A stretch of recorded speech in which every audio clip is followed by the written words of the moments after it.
Hi there, it's Bree, and you're listening to episode 283 of the Categorically Romance podcast. Thank you so much for joining us today. In today's episode, I am joined by my lovely friend Dory, who I'm always so grateful for when she agrees to hop on with me, especially when it's kind of last minute. Like in the case of today's episode, I knew we were both like head over heels very excited for this author. And so I'm like, hey, do you want to record with me? Sure. When? Tomorrow at 8 a.m. your time. And then I hop on and she's there. So shout out to having amazing girlfriends. Like we all deserve a friend like Dory. I just love her.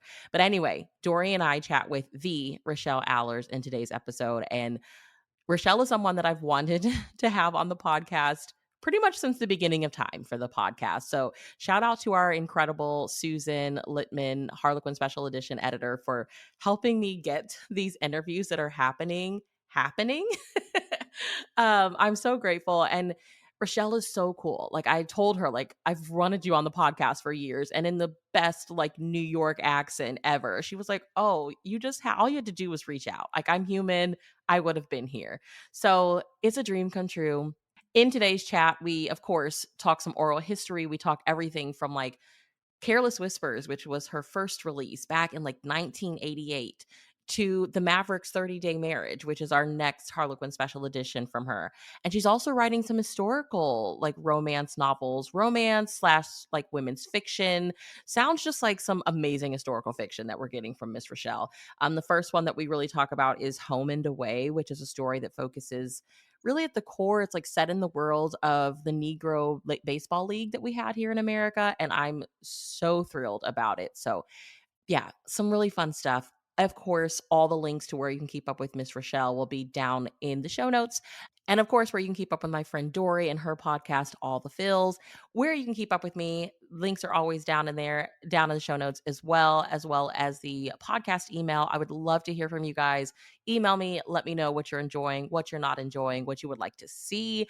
You guys know I am a teacher. Summer vacation is coming up. I'm going to be able to do so much more reading. So if there are any specific episodes or guests that you would like to hear about, please email me.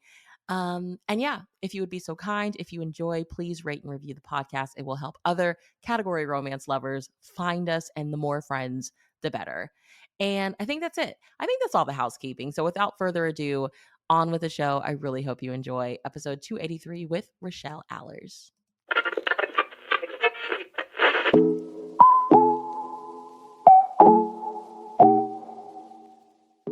Been published in several genres, several publishing houses over many years. I've got more than 100 published titles at this point, and I've stopped counting. I was published for the first time in 1988, so you know how long I've been around, more than 35 years, and I still love it. You know, it's just as fresh today as it was the first time I got published, and I love starting a new book. And you know, it's like I'm in heaven. You know, everybody talks about their dream. This is my dream, and it's come true. I'm like Cinderella. That's amazing to hear. That's amazing. So we have a few icebreakers for you. These are very fun and not serious at all. So I'm very interested to hear your responses. The first one is, what was your last unputdownable read? Believe it or not, I'm reading Eileen Eileen Gouge, Garden of Lies. I've had it, I downloaded it years ago, and I just decided to pick it up. And it's like, I can't believe it's over 700 pages and it's wonderful. I cannot put it down. I'm halfway through it. I love Wow. that. Like a true reader, we've had these books downloaded for ages. Yeah. And then, Yeah. and then It's all suddenly about we're the like, it's timing. time. It's Exactly. about the That's the timing. best. Yes, that is the best. What was the last song to get stuck in your head? Believe it or not, it is Shania Twain, When You Kiss Me. Oh, Oh. love I don't Shania. I don't know. You know, I think I was um I was getting my nails done and they had music playing. and I recognized her voice, and I came home and I kind of downloaded it, and it's just so appropriate for my next Harlequin continuity. And Oh, that's I just love it. amazing. I love it. I love it. And usually, when I write, I usually have soundtracks playing in the background, Oh, okay. and sometimes it's just instrumental, and sometimes it's words, and they send me into another sphere where the writing takes on a life of its own. So I just love this song, "When You Kiss Me." Oh, I love her. I feel like Man, I Feel Like a Woman, You're Still the One, and Hmm. Honey, I'm Home are my, like, 3 Shania Twain earbuds. Like, they are always I guess, like, soundtrack to my life, those 3 would be on there. But you know what? I also love "I Can't Make You Love Me." Oh, Oh, yeah. yeah, that's Bonnie Raitt beautiful. and Bruce Hornsby. I Mhm. love that Those song. those are favorites of mine. I have both their CDs with those recordings on it. And it's just like, when you have characters, and they want to love each other, but there's something that won't allow them to love each other. It's like, I can't make you love me if you don't. And If you I don't. cry. Yeah. I I cry over that song. know. I think it's one of the greatest songs that was written in the 20th century. Really, it was great. I know. And Bonnie Raitt has such like a great emotive voice, you know? It's just Yes, you feel everything when she sings. yes. Um okay, next question. You decide you want takeout for dinner. Where do you order from and what's your order? Well, you know what? Just before the pandemic shut down, a new Chinese restaurant opened near where I am, and it was featured on Vios One Good Eats here on Long Island. And it's just, I usually order their house special wonton soup, which is incredible. Um, and then their prawns with lobster sauce, which is another incredible dish. And when you find people of that ethnic group eating there, the food is good. Yeah. Mhm. You know that's And the and, spot. Yep. and it was rated, I think, number 100 restaurants here on Long Island. Yeah, so that's where I order from, and the food is it's always the same. It never changes. Oh, now I'm hungry. Now I want some Chinese food. I am a wonton soup girl myself, so I love that order. Um, and what would the title be for a memoir for this period of your life? um, I would have to say, "For Today and All of My Tomorrows." Oh, Oh, yeah. beautiful. Me and Brie are just like, oh. See, this What is I'm why doing, she's a legend. Yeah, This is yeah. why she's a legend. what I'm doing today, and what I will leave when I'm no longer here. Those are my tomorrows. That's how I think of it. And I'm hoping that readers who enjoy me today will enjoy me tomorrow, and then I will be able to pick up new readers in the tomorrows. Yeah. That's beautiful. Thank you. That's beautiful. All right, two more questions. Hmm. What's one film or television show you'll never stop watching? I'm not much of a television viewer. What I do, I love documentaries, and I'm a documentary junkie. So anything to do with history. But for shows now, I love the FBI's. Ooh. For Mm. some reason, I just I will watch all three back to back to back. Um, and those are the only shows I watch with any regularity. You know what? I know I have a short attention span. Usually, when I watch a TV show, 3 to 5 years is it. If they're going to go on beyond the 5 years, they've lost me. Yeah, yeah, I yeah, hear yeah. ya. Yep. It's like, Especially nowadays. yeah, you know what? I would start watching a show and I love it, and then then you have characters who are couples and then they break up and then they're with other people, and that bothers me. Maybe because I'm a romance writer and I just want that one couple to be together forever. So, but I love the FBI's because they're procedurals, but Mhm. they don't get involved in the personal lives. It's all about solving the crimes. Yeah, yeah. I mean, no shade to any, like, Grey's Anatomy fans, but I can't do it. My husband is obsessed, and I'm like, "How many seasons is this show in?" Y- Like, y- I can't. I respect when a show is like, "Okay, we're doing 4 or 5 seasons, and that Yeah, is it." I I'm with know. you. Grey's lost me after I think the fourth or fifth season. Same. I It's stopped still watching it then too. Yeah. it's still a wonderful. I guess it's a wonderful show, but it became too much for me.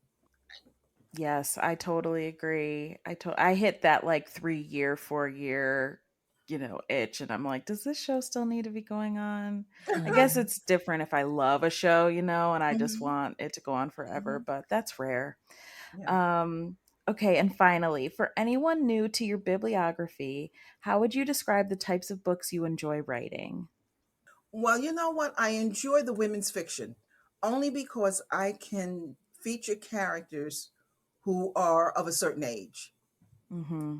Yeah, I don't. I'm not in that box where the heroine has to be between 23 and 32, and and usually, I don't know. With women's fiction, I can have the woman either she's never been married, she can be in her 40s, never married, or divorced, or widowed, with children, without children, grandchildren, and and the thing is, the characters are more mature, so they don't play the head games that Mm-hmm. the younger characters play.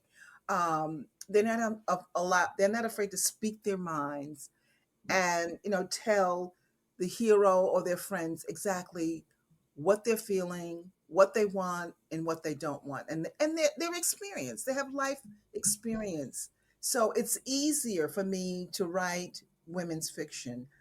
And then when I have to come and I have to switch heads when I come back to the romance because they're the do's and don'ts. Mm-hmm. I have certain, the heroine cannot be involved with more than one man at the same time. And then I have the word count, which is a lot less than my women's fiction writing. The language is less. Just say it's toned down a lot. Mm-hmm. And as I've gotten older and I've written more books, I find that when I'm writing the romance, I don't have as many love scenes.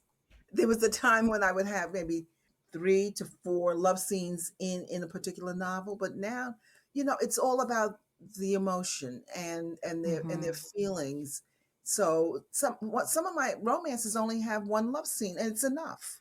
Mm-hmm. Yeah. It's enough for me. It's like, how many times can I keep writing about them doing the same thing over and over in different books?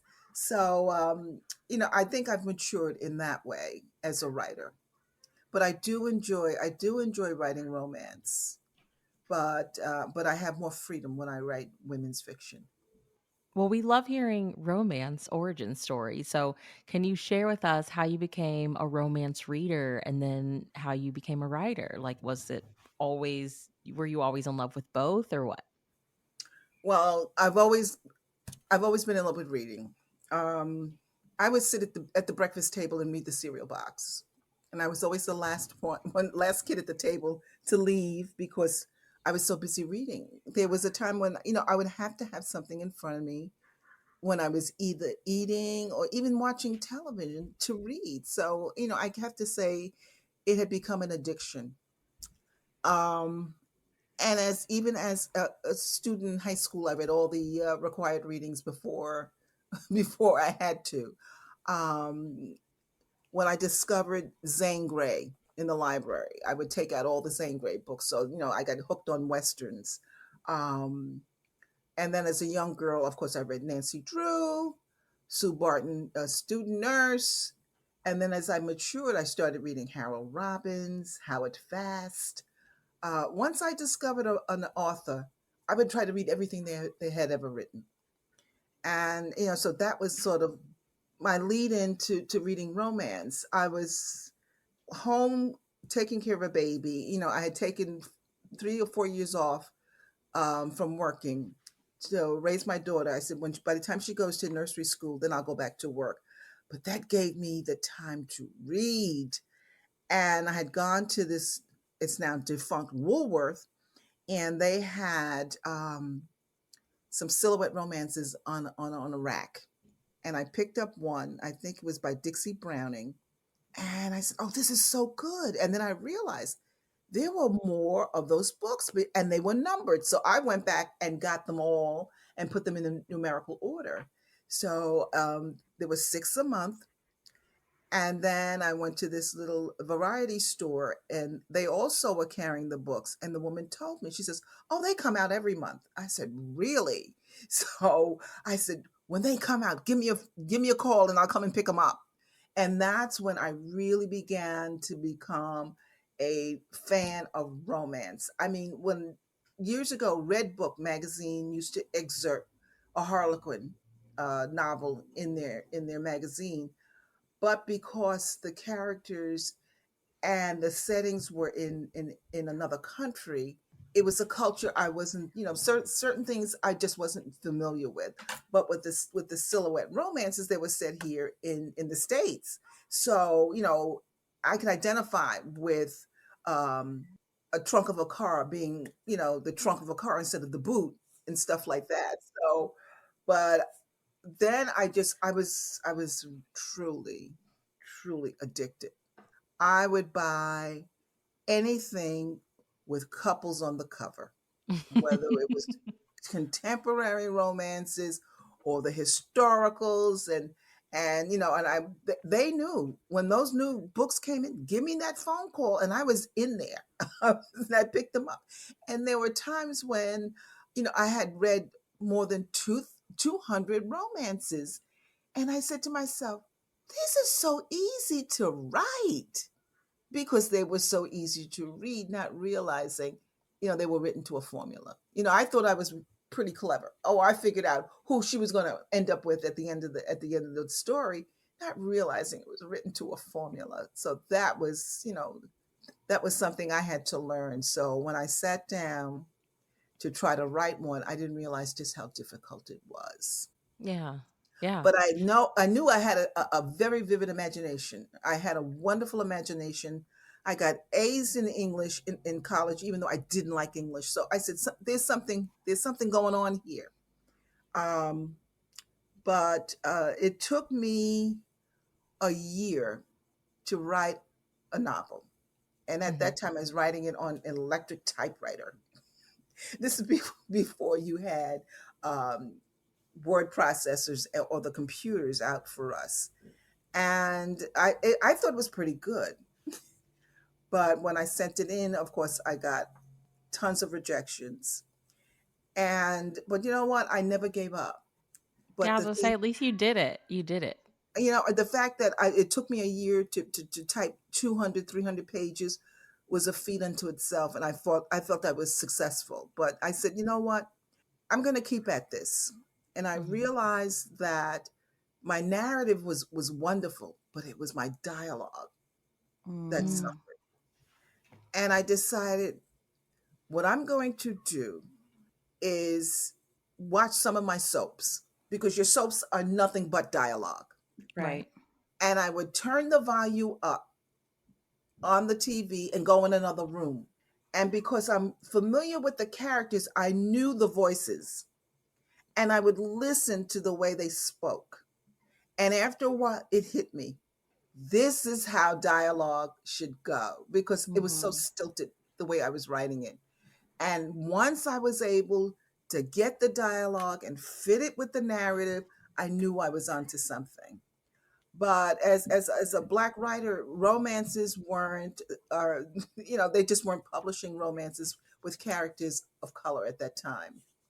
Um, but I kept writing. I kept writing, and after a while, I just stopped submitting my manuscripts. But when the time came that a publisher was willing to do a line of books, featuring Black characters, I had a file drawer full of manuscripts. Oh, that's Mhm. amazing. Okay, but even before that, I had published two books. Um, Both of the editors were Black women who had asked me to write for them. But after that, my first editor, who worked for Doubleday, she was editor of a Starlight Romances, which was books that were um, featured to high school libraries and regular libraries. Okay. So they could not have any love scenes in there, and even caresses were out. So I'm reading all these sexy books, and I'm saying, how am I going to do this? But Veronica Mixon asked me to do one of the Starlight Romances for her, So and these were like teen romances. yes, Okay. definitely. They were hardcover, but they were for high school libraries and regular public libraries. So I told her, I said, what I'm going to do, I said, would you mind if I marry the couple and put them in the same bed together? She said, let me see how you do this. I said, okay. So I did write the manuscript, sent it in December of 1987 or 86, I think. And it took a whole year for her to get back to me because she was, I don't know how many books she did a month, but she was busy because she was also Octavia Butler's editor. Oh my gosh. Okay, so Yeah, so I'd um, imagine she was pretty busy. You know. yes, yes, Bless her. and and when she sent it back to me, she sent me a revision letter that was, I think, 8 pages, single space. I read it and almost wanted to cry. She Mm. says, but I like it. And I said, oh no. She says, but I have to have it back by March, whatever the date she gave me, maybe the middle of March. And meanwhile, I was going to Florida in February for a friend's daughter's wedding. And of course, you had no laptops, and I was down there a whole week, and I came back, and I was still working at the time. So I would come home, fix dinner for my family, and start editing that book or revising that book. I would write from 8 o'clock to 12 midnight, and then get up the next morning at 5 o'clock to revise it. And I finally finished it. I called her and I said, Veronica, I'm coming to bring you the manuscript. And she said, okay. So when I went in, we sat down, and she said, I was let go. I said, you, what? What do you mean? Oh my I was let go. goodness. She says, they're disbanding the line. And Oh. I said, if I would have known that, I wouldn't have done that. She said, that's why I didn't tell you. She said, because your book is the last book. So I said, oh my Oh. God. So they allowed her to, Wow. to, to edit the book, and it came out in December of 1988. So that was Careless Whispers? That was Careless Whispers. Oh Oh. my I said, talk goodness. about, I went through fire to get that book in. But you know what? She said, if I would have told you that they were letting me go, she said, um, you wouldn't have done it. I said, no, I wouldn't have done it. I wouldn't have worked that hard because I killed Wow. myself to get that book in. Yeah. Talk about a businesswoman. She knew. She Yeah, knew. yeah, Yeah. I mean, Wow. and what a story to yeah. I get know. the book published. Like you said, you went through fire for that. Yeah, because she said when they let her go, she says, "May I give me time to edit this last book?" And they said, "Okay." So she, Wow. she was looking out for me, and I'll tell you what I learned from her. I have taken through every other book I've written. Mm. That 8 page letter taught me how to be a writer Yeah. because I was putting in scenes and where there was no resolution. She said, why did you put it in if you weren't going to resolve it? So I said, you're right, you're right, you're right. But Do I you still have it? I bowed to her. I bowed to her. Do you still have the letter? No, no, Oh, I wow. don't think so. You know what? I might, because I have so many papers that are in the storage unit. But I'm not sure whether I still have it. I have when I clean up that storage locker, I will probably go through everything because Wow. I have old contracts and everything there. So I'm like a pack rat. I don't throw anything away. Wow. What an amazing story. So then, was your next book My Lover's Keeper with Yeah. Arabesque? No, that really was with. Oh, hold on, I have it right here. That I was love with. when authors can find these like old books. They're like, wait a minute, it's right here on the You shelf. know what? It's really on my desk, and I forget the name of Odyssey books. It was Odyssey. Oh, I okay. was subscribing to Writer's Digest, Okay. Hmm. and in the back they had like a classified section, and I saw a little article where someone was looking for romance novels with black characters, Okay. and they I think her name was Letitia Peoples, and I think she had a phone number, and I called her, and she had worked for the federal government, and she had retired and taken her pension to set up a publishing house. Wow. So Okay. I came in. She came to New York because she was living in Maryland, and She came to New York, and I met her, and she asked me if I would write a book for her, and I said okay. She says I can't pay you in advance, and I said that's okay. All I wanted to do was get published. She says, but you'll get royalties. So that's when I wrote My Love's Keeper, and it's a storyline that goes where you have a hero who's married with no a hero who's widowed with children but refuses to take off his wedding band. So for the heroine, it's like he's not willing to let go of the past. Mm-hmm. He's Mm-hmm. got these children which are living, breathing uh symbols of his wife, but he will not let go of his past. So, but you know what? I had to take it out and flip through it because I've even forgotten the plot. I've forgotten the names. I mean, I've written so many books You when have? sometimes a reader will come up to me and mention somebody's name, and I'll say, "Who?" Yeah. I can't remember all of them. It's too many after a while. Some of them will stick in my head, but some of the others, no. I mean, I would have to go back and read My Love's Keeper and Careless Whispers again. And I think they're not ebooks, so if I put them out as ebooks, they'll become more familiar to me.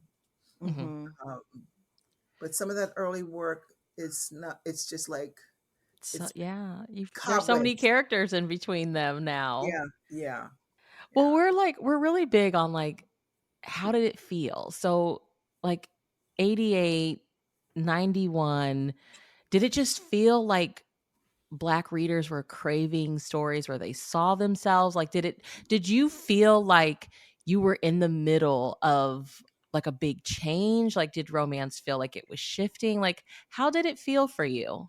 It was shifting, but shifting so slow. It was like quicksand. Okay. It just was moving so slowly because when I would read the romances with the white readers, after a while, the readers, rather with the white characters, they became colorless to me because you're so into their emotions.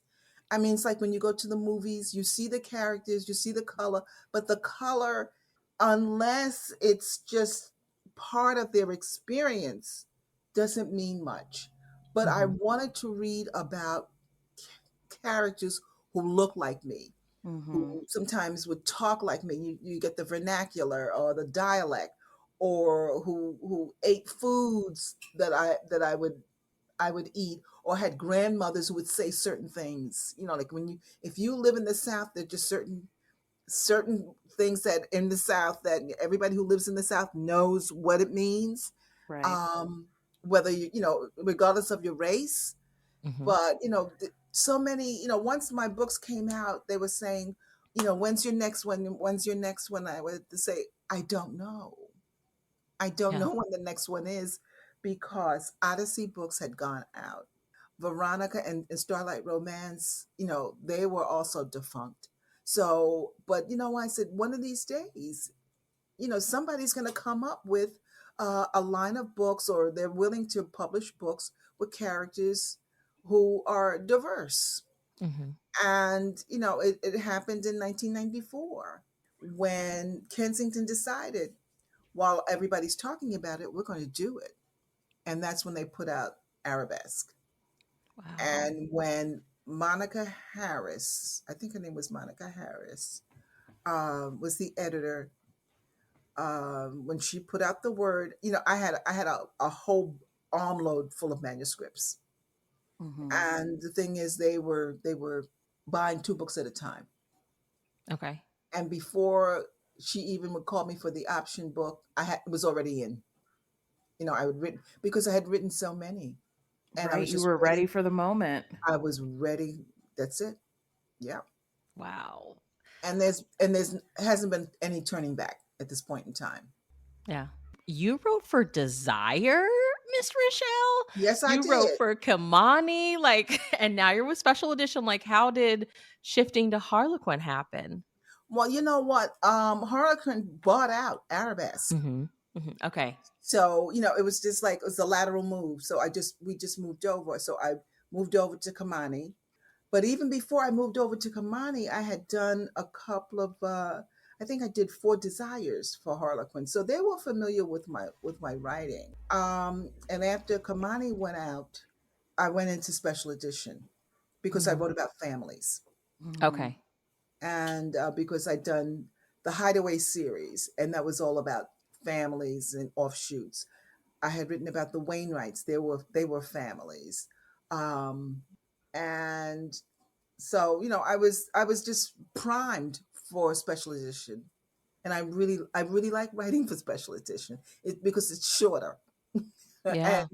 But sometimes I write a little long, and I said, you know what, you guys are gonna have to cut it, and they do well cutting it so that the book is cohesive.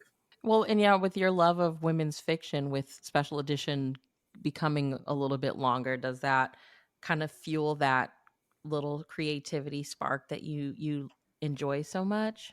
Oh, you know what? I really love doing women's fiction Mhm. because the gloves are off. I can have them do and say anything they choose, and it's like the creative forces are just like they're exploding in my head. I did my first. It's not really my first, but it was a period piece, a historical piece. Take the Long Way Home for Kensington, and it covers 70 years of this young girl's life, from the time she's 12 until she's like 82. And and what I was able to do was infuse a lot of the things I had experienced into that book because it covers the civil rights era, Mhm. which is a certain portion of her life. Then I take her abroad, to Europe, which I've experienced. So, it's like cheating a little bit, but yet it's not. But I just love doing the women's fiction. I just completed another one called Home and Away about the Negro Baseball League. Oh, Okay. okay. And it's like all of baseball has nobody can wear number 42 now in all of Major League Baseball because of Jackie Robinson. Jackie Robinson. And I saw him once when I was working in an off. I was working for a literary magazine, and he had come into that office building, and I was like, my heart stopped because he was limping because he had diabetes, and I think it had affected his feet. Mm-hmm. And but it's like, oh my God, this is a hero. Because when I was a young girl, and I don't remember, but I remember my aunt coming up from Florida. She used to come up every summer to stay with us, and she took me to Ebbets Field to a baseball game. I don't remember the game, but I remember riding this train for hours because I lived in Manhattan, and then we had to take the trolley, believe it or not, to the field, and I don't remember anything of it. But she wanted to see the Brooklyn Dodgers, and of course, most Black people were Brooklyn Dodger fans because of Right. Jackie Robinson. Of And then I had course. another aunt who was a school teacher, and she worked for, it was called the Little Red Schoolhouse, and it became the Bank Street School of Education in the Village. And she had invited Jackie Robinson to her class, Oh my and she had gosh. taken photographs of him in his uniform, and you could see the delight on the children's faces when they saw him. Oh. So that's my brush with Jackie Robinson. In person, I don't remember, but the photographs told me there was a connection. And then I saw him again in person after he had left baseball. So, but I'm a rabid baseball fan, and so I just knew I wanted to write about this young man who joins the Negro Leagues, and it's like, and I tell his story through the eyes of his great granddaughter. Oh, I love Okay. that. Yeah. Okay, so he because her great grandfather was baseball league. It skipped her grandfather, but her father was a professional baseball player. So when she asked her grandfather about his father, he says, he said, my father wrote down everything. So she had his journals, photographs, playbills, everything. So when she wrote the story, she changed the names in some of the cities so that, they really would know whether she did it out of respect for her great grandmother, because there were things he did that were nice. But that's what I just finished for Kensington, and you know what? I love writing the period pieces because they take me back. Mm-hmm. Yeah. Yeah. I feel like that's something that's missing nowadays. I mean, you hear all of these stories of like I watched that show Finding Your Roots that comes on Yes, PBS, and yes. you'll hear like these actors that are like, "Yeah, I know a lot about my family because my great-great-grandfather journaled like everything." And it's like Hmm. I just feel like that's something that is missing. I feel like people don't write things down as much anymore. So to hear that, Right. in storytelling is just incredible. And plus, if you ever go to Kansas City, you have to go to the Negro League Baseball Museum. It's incredible. It is so special to see. I love that you did that. I watched this show called Ghosts. And the most recent episode they had a Negro League baseball player. He was a poltergeist attached to this dentist. It was the funniest thing, but it was so special to me because I was like, nobody would ever put this character, on a 20-minute TV sitcom, but it was just Hmm. the coolest thing to see this like 1920s, 1930s baseball player and see his old school uniform. It was so cool. Hmm. Yeah.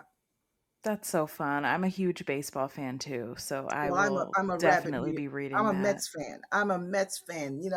For Mother's Day and for my birthday, if they're in town, I'm there. I'm there at City Field with my blue and orange, rooting. And you know what? For years, I'd gone to see the games, and they would always lose. I said, "Why do they always lose when I come to this stadium?" And then one year they won, and it was the night they had fireworks. I said, "That's why they won. They put the fireworks for me." But I love, I love we love the Dodgers. But when they left, it's like I can't root for the Yankees. I'm sorry, I can't root for the Yankees. But then the Mets came, and even through the losing seasons, I was still a Mets fan, and that's a true fan because you're with them when they're up or when they're down. Yeah, so I true. was just gonna say those you Mets fans are passionate because I have a boss, a former Hmm. boss, who had the same trajectory as you did. Dodgers fan, then they left, then a Mets fan, and she is passionate. So I understand the obsession with that team, no matter how they're doing. Even my checks have the Mets logo. I Oh, I love love that. Yes. it. Oh, I love that. So, I really want to talk about your latest book. Your newest special edition title is The Maverick's 30-Day Marriage. I love the cover, by the way. I Very excited to know. read it. So, can you share with us a little bit about it? Yes, this is my second continuity for the Mavericks, the Montana Mavericks. And when I was invited to write for this continuity, um, I said, I really don't know that much about Montana, and these people are rodeo stars. So it just so happened that the rodeo was in New York that coming January, called Unleash the Beast, which is the bull riding. I had watched the rodeo on TV, but I had never gone to one in person. And I went in and I lost my mind. It was so exciting. And because when they ask me to write something I'm not familiar with, I have to immerse myself in that particular genre and culture. So I had to know about the rodeo, and because my heroine was a rodeo rider Hmm. in the first one. So, and I knew that they drive pickups, and so by the time they came to back to me to write another story about um, a rodeo star, I knew I knew what to do. The with the Mavericks 30-day marriage is a marriage of convenience. And I know a lot of readers love the marriage of convenience. So of course I married the couple, and it was a very public marriage because he's a rodeo star. Hmm. And the thing is, he has not a so nice reputation. He's one like them love him and leave him, and he's got a new woman in every town he goes to, and he's like the rodeo Romeo. And the thing is, he's not like that at all. And then you have a heroine whose boss is on her back and sends her to Montana to interview a rodeo star who is the hero's brother, but the hero's brother, who is they call him the Tiger Woods of the rodeo. He's a bronc rider. He's out of the country, so she's got to deal with the second brother, the lesser of the heroes.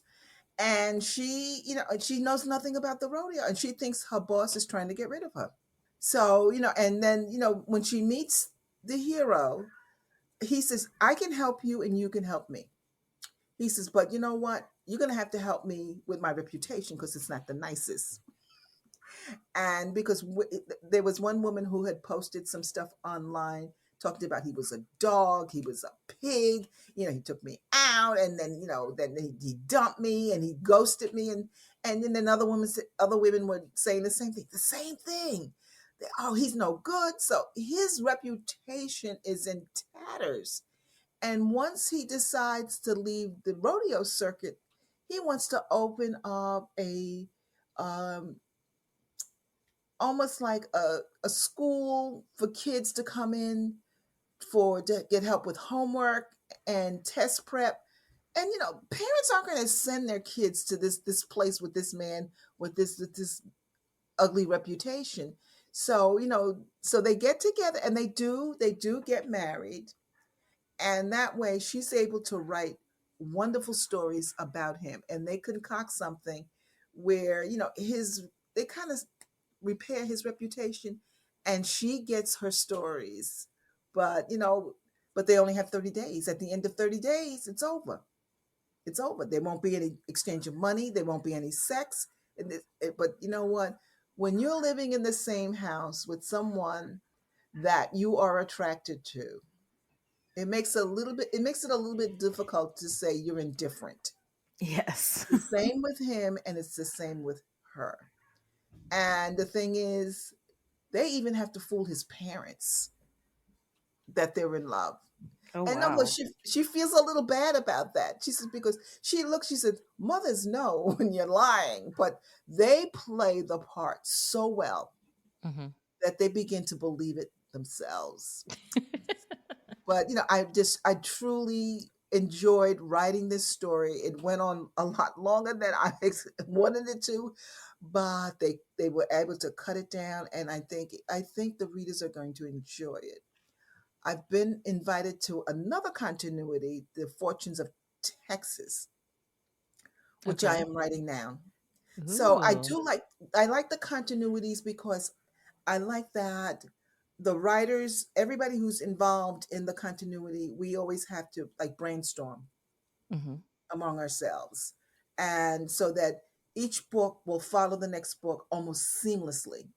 And that's what I truly like. But I think the readers will like the 30-Day Maverick marriage because of the sexual tension. It's Okay. there. I mean, Yeah. it's on fire.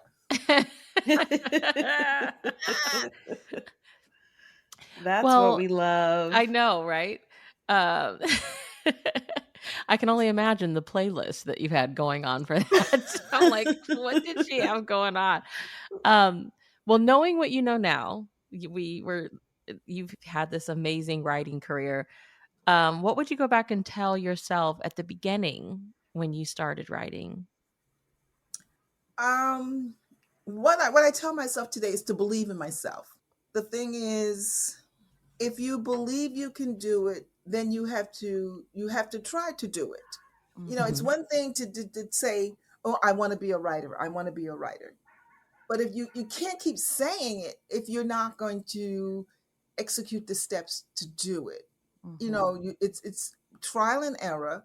I don't think anybody is born writing. You know, it's something you can go and you can take courses to learn, you know, certain things, but it's truly the imagination. And I think as long as I'm able to come up with new plots and new characters, I can continue writing for a while. And it's, you know, it's more the creative juices than anything else Mhm. because thankfully you have editors and copy editors that can make your work look like it's one step from wonderful, you know. But it's just it's the imagination. And one thing I know that I do have, and I'm it's not bragging, I have a wonderful imagination. Yeah. That is that to me. That's the if God's going to give me anything, He's going to give me. He gave me that imagination Mhm. where I can just think about something and put it on paper to where it sounds like it's real and it's really fantasy most of the time. You know, it's like making up stories. And I'm a storyteller, nothing else Mhm. but a storyteller. Not as much a writer as I am a storyteller. Yeah. Yeah. That's amazing.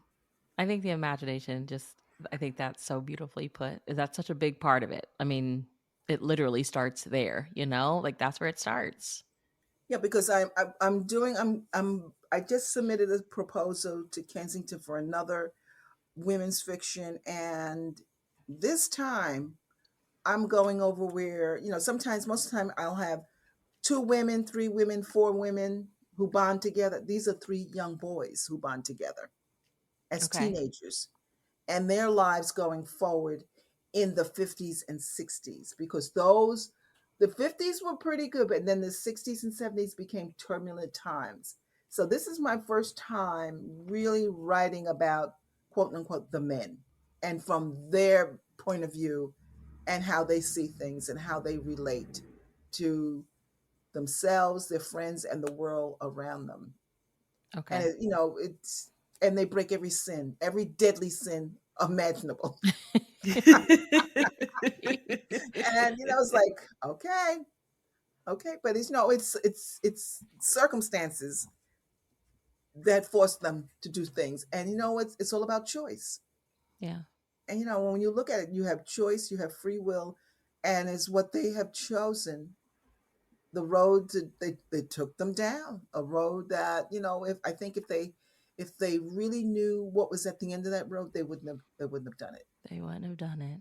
Hmm. Yeah. Amazing. So, we'd love to know what else you have coming up. I know we've talked a little bit about Home and Away, the Negro Leagues book, Hmm. the Maverick's 30-Day Marriage, and the story you just mentioned. Is there anything else that we can look forward to? I have another the fourth story of the Bainbridge House, that's special edition, um that will come out in I think 2025. That's the Okay. family of the Williamsons. They were all foster kids who were adopted, and they're rebuilding this chateau into um, a hotel and venue for weddings. So that's the fourth book in that series. I'm doing The Fortune. I think that comes out next June, if I'm not mistaken. The title hasn't been confirmed for that. Um, let's see. You are busy. You are I'm You busy. I'm are really busy. busy. I'm There's really a lot going on, which is It's a lot awesome. on my plate, and I have to be careful I don't overeat. And No, then we appreciate the full plate, okay? yeah, because Yes. what do I have? I have the Maverick, 30-Day Maverick. I have the Fortunes. I have the Bainbridge fourth book that's coming out, and then I have this next one that it's tentatively titled Deadly Sins. So I've got four books Okay. on Wow. my plate for the next year, probably a little bit more, a year and a half. Yeah, That is yeah. so exciting. Yeah. Mm. Well, is there anywhere that our listeners can keep up with you online?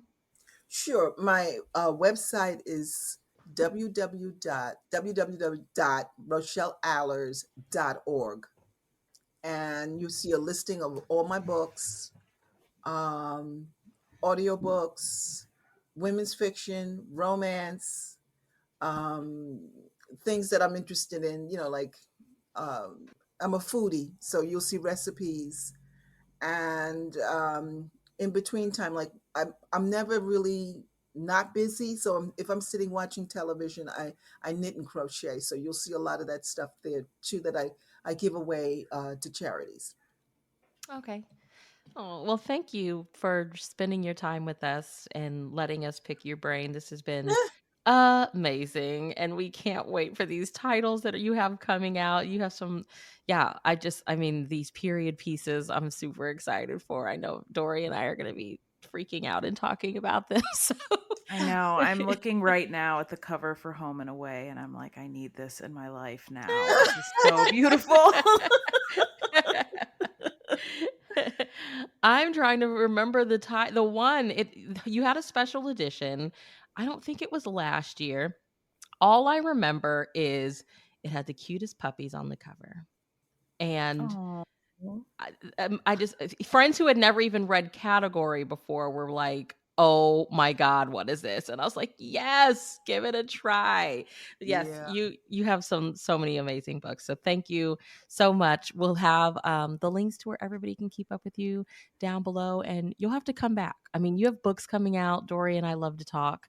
You have to come back and join Yes. us. Please I will come definitely back. come back. And when I come back, I really would love to talk about the Bainbridge House Quartet. It's probably going to be the quintet because I have to do the fifth. I have to do the fifth kid in that. There are five of them, but I love the special editions.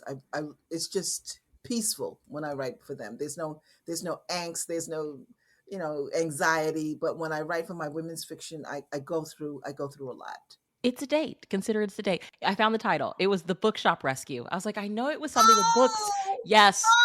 that's But you know what? That book came. They asked me to do that book at the right time because I had just put my little Yorkie down, Oh. and Oh. as I was writing it, the tears flowed. I mean, Oh. just flowed.